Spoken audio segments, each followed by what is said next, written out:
Good morning, everyone. It's Sunday, July 11th, 2021. I want to offer a few comments to help to calm everyone down and try to bring this country back together. We become a divided, divisive country, and I find it a bit, challenging. And I wanted to bring a voice of reasoning, so hopefully we can get to some people out there and we can make a difference. I first want to start out by giving the government some thanks. Overall, I know this is going to be a shock to some of you, but overall, I think the government has been doing a tremendous job in keeping this country alive, opening the borders, protecting lives and safety of our people, giving businesses support enough to be where they are right now.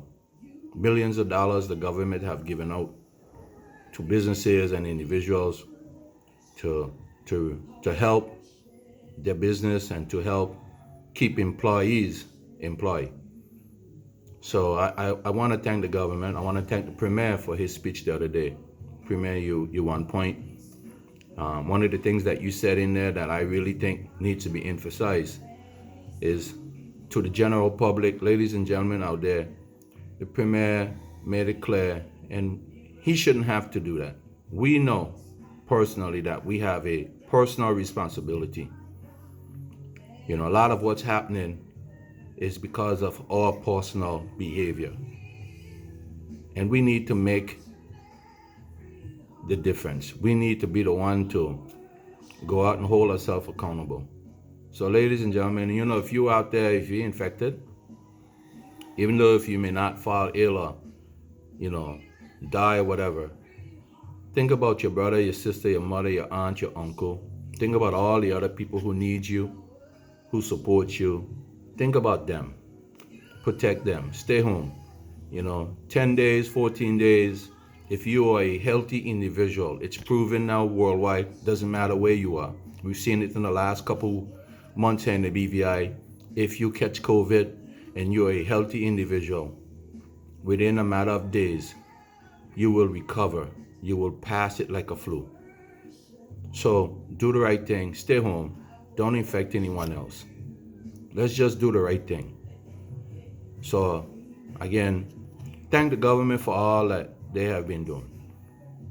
I have my differences with some of the measures that the government have taken, but nonetheless, our economies are open. The economy is open. The borders are open. People are coming.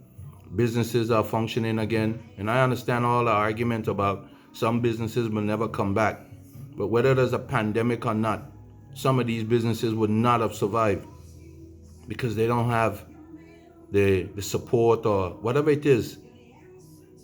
So let's not blame the government for every single thing. Let's look at our own personal action. Let's look at what we are doing and see how we can help each other, help ourselves, and help the economy of the BVI. I want to speak to the employers out there who are willfully, deliberately behaving in a manner that's inhumane. It's inhumane to do some of the things that some of you are trying to do now, simply because nobody in government or nobody in the structure of government is supporting employees. And I just want to appeal to your better consciousness. And I want to share a voice of reason. Let's reason together. We have been dealing with COVID now for the last year. And we have been dealing with it utilizing proven methods, protocol that every single country around the world is using to open up their borders, to allow movement, to have their economy survive and grow. It's been working for the BVI. It has not affected your business one way or the other. As a matter of fact, you have benefited from all of these protocols that the government put in place. Why are you now at a point where you're using the kind of inhumane methods at people. If you're trying to get rid of people, just get rid of people. Just fire them, period. And then deal with the consequences. And I want you to think about the damage that you are about to cause on the people, the country, the system. Let's reason and let's think about those. Imagine you sending people home who barely making above minimum wage. Some are making below minimum wage. They're already struggling to pay their rent. They have children and family at home that depend on their support. They're already struggling to send their kids to school and buy all the things that they need. They can't afford health care. They can't afford insurance. Some of them have to beg for a ride just to get to work on a daily basis. Imagine the amount of stress and pressure you are now putting on the government and the territory to now have to go find more ways and more money that some of you, disapprove of to help these individuals that you're about to displace. It's shameful. Now, some of you are my friends. I support every single business in the BVI, but I also support employees. I support human rights. I do not support people utilizing, how do you describe it? I don't support people utilizing the kind of fear-mongering, the kind of attitude that we see out here to mind control, to direct people in whatever direction you want them in, using these tools against the better will of people. It's not right.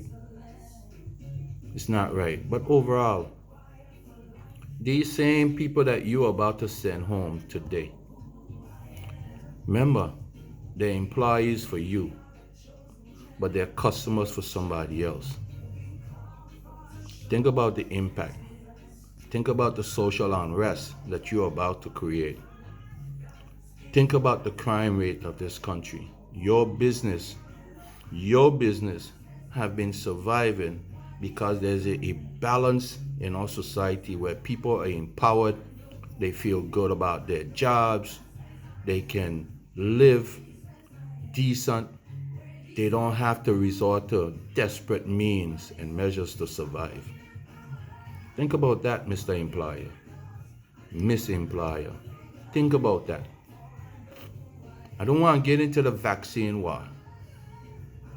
The vaccine war, I don't want to get into it, but I'm going to say something on it. Vaccine or no vaccine, the BVI in the countries around the world are going to survive. The problem countries are facing right now is not whether or not you're vaccine or not vaccine. Is that the persons who are most susceptible, who have serious and chronic underlying issues in our society, are more vulnerable and more exposed to COVID-19 and could end up in a hospital or die. Understand that most people who catch COVID, and we will see that right here in the BVI, most of the people who catch COVID, who have COVID-19 right now, in the next 14 days, with or without hospitalization, will walk around this society again, functioning as if nothing never happened. It would be in the past. So we are not dealing with something that's killing people on sight. We're dealing with a situation that could be managed. We have protocols in place. Let us utilize them. Protect your employees, protect yourself, protect the economy, protect the BVI. Mr. Employer, I'm appealing to you and your better consciousness. If you have any, let's look at what you're about to do. Let's look about what you're about to do to the country and to the people of this country. We need to now come together and figure out how we can support one another. Support one another in all aspects of our lives. Not have a divided and divisive, conversation. Let's reason with one another. Let's think about the consequences of all of our action. And last but not least, I want to say to the people out there, please, please, please, do the right thing. Stay home, take care of yourself, take care of others around you. Let's act responsible. Let's take care of one another. Let's not go out and endanger each other's lives. Whatever that, whatever your situation is, deal with it. Just deal with it. Stay home. Take care of yourself. Take care of your family. Part 1. I'll be coming again with part 2.